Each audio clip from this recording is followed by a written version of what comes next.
Welcome to bird media. నేను వైష్ణవి. భారత్లో వరుసగా బాంబు దాడులకు పాకిస్తాన్కు చెందిన ఉగ్రవాద సంస్థలు కుట్రపన్నుతున్నట్లుగా భారత నిఘా వర్గాలు హెచ్చరించాయి. ఇక నిషేధిత ఉగ్ర సంస్థ అయిన లష్కరే తోయిబా దేశంలోని కీలక ప్రాంతాలను టార్గెట్గా చేసుకొని వీటి మీద దాడులు చేయడానికి ప్రణాళికలు కూడా సిద్ధం చేస్తున్నట్లుగా తెలుస్తోంది.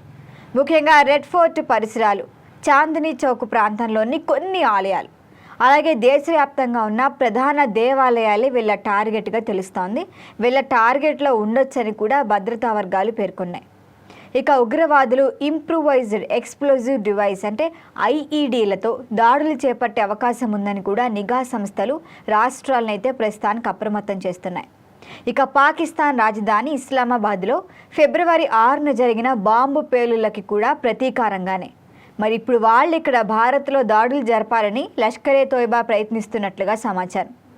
ఇంకా ఢిల్లీలోని ఎర్రకోట ముందు బ్లాస్ట్ కూడా ప్లాన్ చేస్తున్నారని, చాందినీ చౌక్లోని ఒక ఆలయాన్ని టార్గెట్గా చేసుకున్నట్లుగా కూడా ఇంటెలిజెన్స్ నివేదికలు సూచిస్తున్నాయి. ఇప్పటికే భద్రతా బలగాలు ప్రముఖ ఆలయాలు, వాటితో పాటు పర్యాటక ప్రాంతాల వద్ద కూడా నిఘా పెంచినట్లుగా తెలుస్తోంది.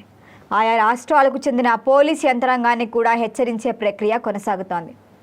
ఇంకా గత ఏడాది నవంబర్ 10న ఎర్రకోట సమీపంలోని మెట్రో స్టేషన్ వద్ద కారులో జరిగిన భారీ పేలుడు దేశాన్నే కలవరపరిచింది. మరి ఆ ఘటనలో ఏకంగా 12 మంది ప్రాణాలు కోల్పోయారు. ప్రస్తుతం ఇప్పటికీ ఆ కేసు నడుస్తోంది. నేషనల్ ఇన్వెస్టిగేషన్ ఏజెన్సీ దీన్ని దర్యాప్తు చేస్తోంది. బట్ కొలికి రాల.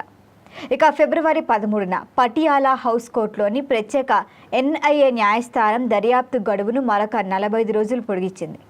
ఇక 7 నిందితుల జ్యుడిషియల్ కస్టడీని మార్చి 13 వరకు కొనసాగిస్తాను.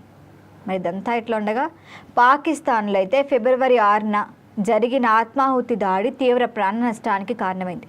ఇస్లామాబాద్లోని షహజాద్ టౌన్ ప్రాంతంలో ఉన్న షియా మసీదు వద్ద ఈ పేలుడు సంభవించడం జరిగింది. సూసైడ్ బాంబర్ మసీదులోకి ప్రయత్నించగా గార్డులు అడ్డుకున్నారు. దాంతో అక్కడికక్కడే తనని తాను పేల్చుకున్నట్లుగా కూడా స్థానిక మీడియా చెప్తోంది. ఈ ఘటనలో స్పాట్లో 69 మంది మరణించగా 169 మందికి పైగా గాయపడ్డారు.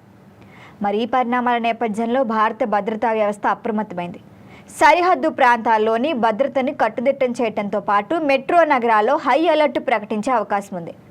ప్రజలు అనుమానాస్పద వస్తువులు కానీ వ్యక్తులను గాను గమనిస్తే వెంటనే పోలీసులకు సమాచారం ఇవ్వాలని కూడా విజ్ఞప్తి చేస్తున్నారు. ఇక దేశంలో శాంతి భద్రతలు కాపాడేందుకు అన్ని చర్యలు తీసుకుంటున్నామని భద్రతా వర్గాలు కూడా స్పష్టం చేస్తున్నాయి. మరి దీనిపైన మరిన్ని అప్డేట్ల కోసం చూస్తూనే ఉండండి బర్డ్ మీడియా.